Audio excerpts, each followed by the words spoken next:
You ever like stumble on something totally new and you're like, wow, I gotta learn more about Oh, this? yeah, definitely. Well, that kind of happened to us with this blog post about begonias. Really? But we're not talking about, just your average run-of-the-mill garden variety begonias. Oh, interesting. So what kind of begonias are we talking about then? Well, this blog post, Uh, it's called Notes on Gardening, part 470, 470. and then colon, should I explore begonia? Question mark. Yeah. And it's by this person who calls themselves an old software plumber. Hmm.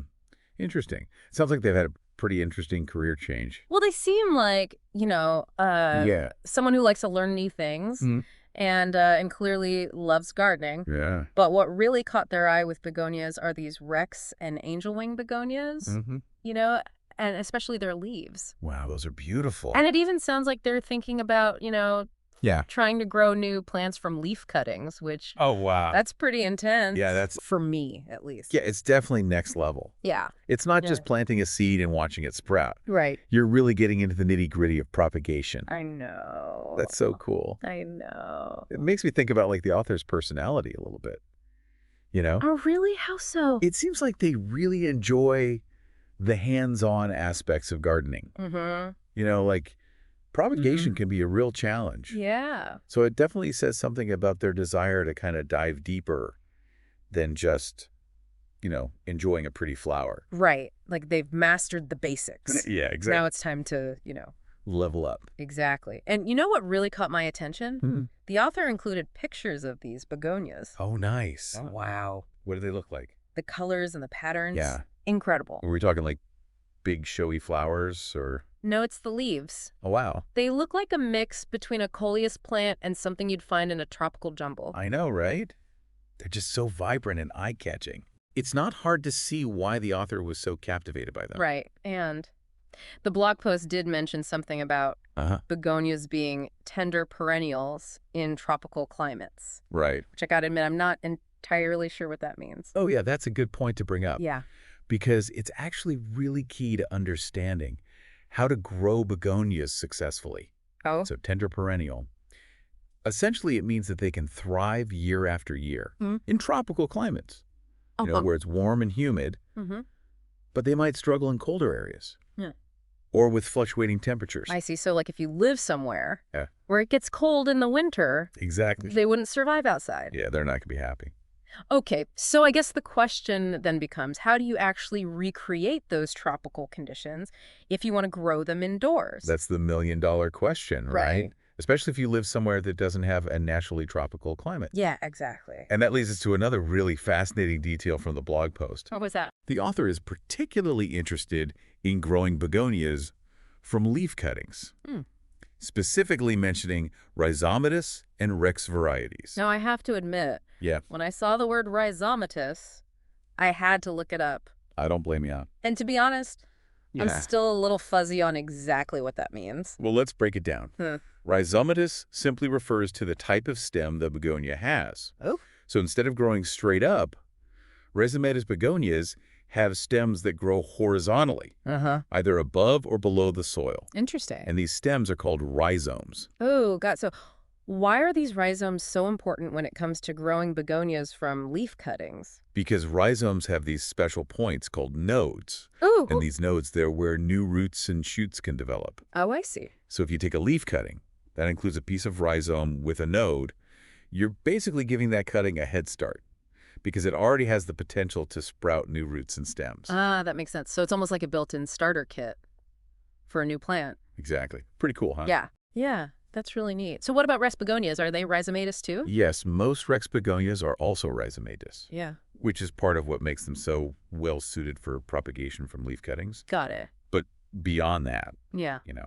they're also particularly prized for their incredible foliage. Right. They have these striking colors, interesting textures, unique patterns, Yeah. They're really amazing to look at. almost otherworldly, some of them. Yeah. So they're kind of like the rock stars of the begonia world. I love that analogy.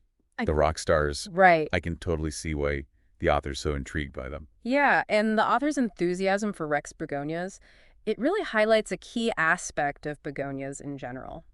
Oh, what's that? They offer a lot more variety. than Yeah. people often realize. That's so true. We tend to think of flowering plants when we hear the word begonia. Right, those big, colorful blooms. Right, but with these Rex varieties, Mm. the foliage is the main attraction. Yeah, it's all about the leaves, baby. Right, Yeah. exactly. So beyond Rex and angel wing begonias, what other types of begonias are out there? Oh my gosh. There's a whole world of begonias to explore. Really? You have tuberous begonias with their large, showy flowers. Oh, okay. You have wax begonias, which are known for their waxy leaves Mm-hmm. and their compact growth. Okay. And then you have cane begonias with their tall, upright stems. Oh, wow. And within each of these categories, there are countless variations in color, shape, and size. Wow, so it sounds like this author's deep dive into begonias Yeah. has only just scratched the surface. Totally. There's a whole universe of begonias out there just waiting to be discovered. I love that. A whole universe. That's what it feels like. It does. And that's part of what makes this topic so fascinating, right? Yeah. Even if you think you know begonias, Yeah. there's always something new to learn. Always something new to learn.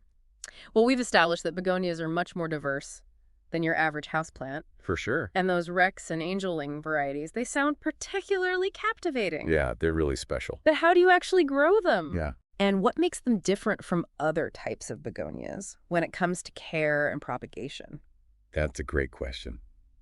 And it's one we'll dive into next. Okay, so we've talked about rhizomes and nodes, and you know how those play a crucial role in propagating begonias from leaf cuttings. Right. But I'm more of a visual learner, I think. Could you walk me through what that process would actually look like? Sure, yeah. So imagine you have a healthy begonia leaf Yeah.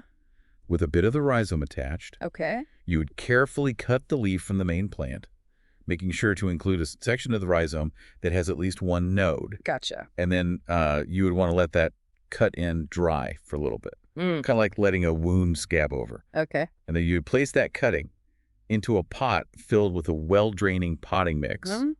You want to be sure the node is buried just below the surface of the soil. And then you water it gently and keep the soil consistently moist, but not soggy. So it's kind of like taking a little snippet of the parent plant and giving it the right conditions to sprout its own roots and become a whole new plant. Exactly. That's amazing. And while this method works particularly well with rhizomatous begonias like the Rex and angel wing varieties, Right. you can actually propagate some begonias from leaf sections. Oh, really? Yeah, think about a regular leaf. You can cut it into wedges, ensuring each wedge has a major vein. Mm-hmm. You lay those wedges on top of the soil. And with proper care, those veins can develop into roots and eventually form new plants. Wow. So you're saying you can basically multiply your begonias exponentially just by using pieces of their leaves. Yeah, that's pretty cool. That's some serious plant magic. It is pretty magical, but as with any kind of propagation, it does require patience and attention to detail. Hmm. There are certain things you need to do to ensure success, like using a sterile cutting tool, choosing healthy leaves, and maintaining the right humidity levels. Right, right. Speaking of humidity, we talked earlier about begonias being tender perennials that thrive in tropical climates. Right. What kind of humidity levels are we talking about? Begonias generally prefer humidity levels above 50%, Okay. which can be a challenge to maintain in drier climates or during the winter months when indoor heating systems tend to dry out the air. Right. So what are some strategies for keeping those humidity levels up? Well, there are a few tricks you can use. Grouping plants together can help create a more humid microclimate. Oh. You can also place your begonias on a tray filled with pebbles and water. As the water evaporates, it increases the humidity around the plants. Well, that's going to do. And of course, a humidifier is always a great option, though it does require a bit more investment. Right. Those sound like some practical solutions. So if you can get the humidity right, begonias sound like they'd be pretty easy to care for, right? Well, I wouldn't say easy per se, Oh. but they're definitely not the most demanding plants out there. Okay. In addition to humidity, they also need well-draining soil, bright indirect light, and consistent watering. Oh. But one thing to keep in mind is that their needs can vary slightly, depending on the specific type of begonia you have. Oh, so even within the begonia family, there are different personalities and preferences to consider. Absolutely. For example, Rex begonias. With their thinner leaves, they tend to be a bit more sensitive to overwatering than some of the other varieties. Oh, interesting. Yeah, they prefer their soil to dry out slightly between waterings. Okay, so it's important to do your research and understand the specific needs of your particular begonia type. Definitely. What about pests and diseases? Are begonias prone to any particular problems? Like any plant, begonias can be susceptible to pests like mealybugs, spider mites, and aphids. It Uh, can also be affected by fungal diseases, uh, especially if conditions are too humid or there's poor air circulation. so what can you do to prevent those issues? Regular inspection is key. Checking your plants frequently for any signs of pest or disease Uh, will help you catch problems early on. mm, Good air circulation is also important, so make sure your plants aren't overcrowded. okay. And of course, maintaining the right humidity levels and watering practices can go a long way in preventing fungal issues. This is a lot to take in. But it's also fascinating. I'm learning that begonias are more than just pretty plants. They're almost like little ecosystems with their own unique requirements and quirks. They really are. And that's part of what makes them so rewarding to grow.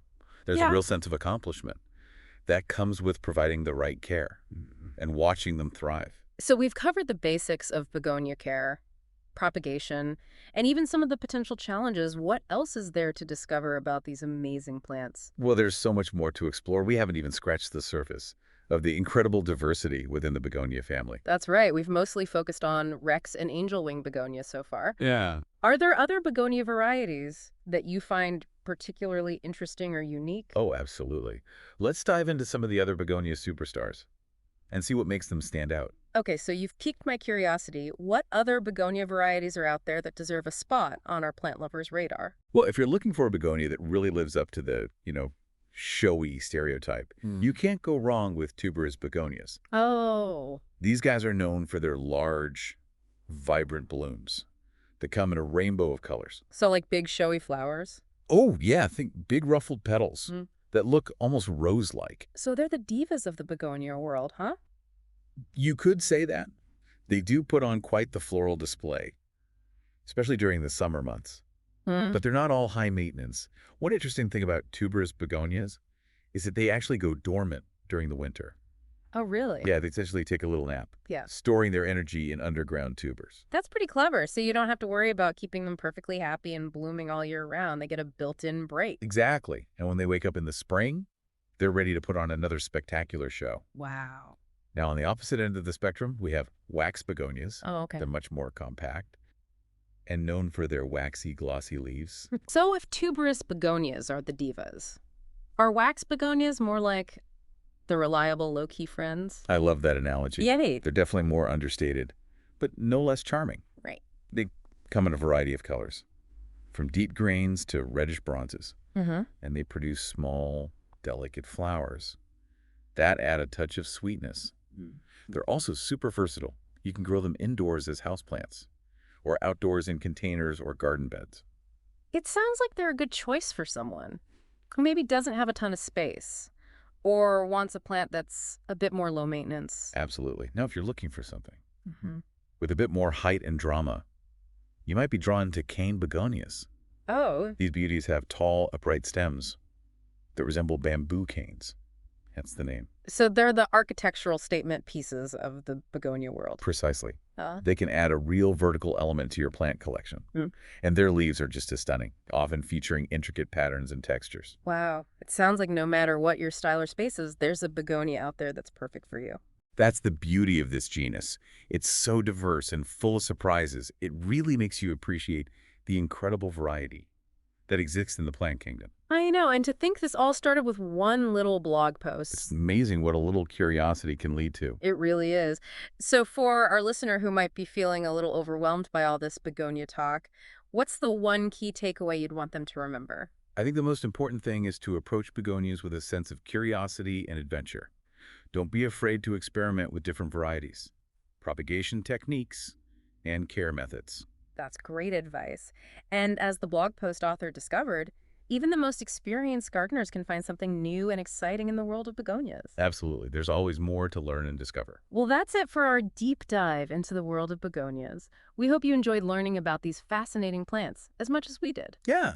Thanks for joining us. And who knows, maybe you'll become the next begonia enthusiast, sharing your own tips and discoveries with the world. We'd love to hear about them. So until next time, happy gardening, everyone.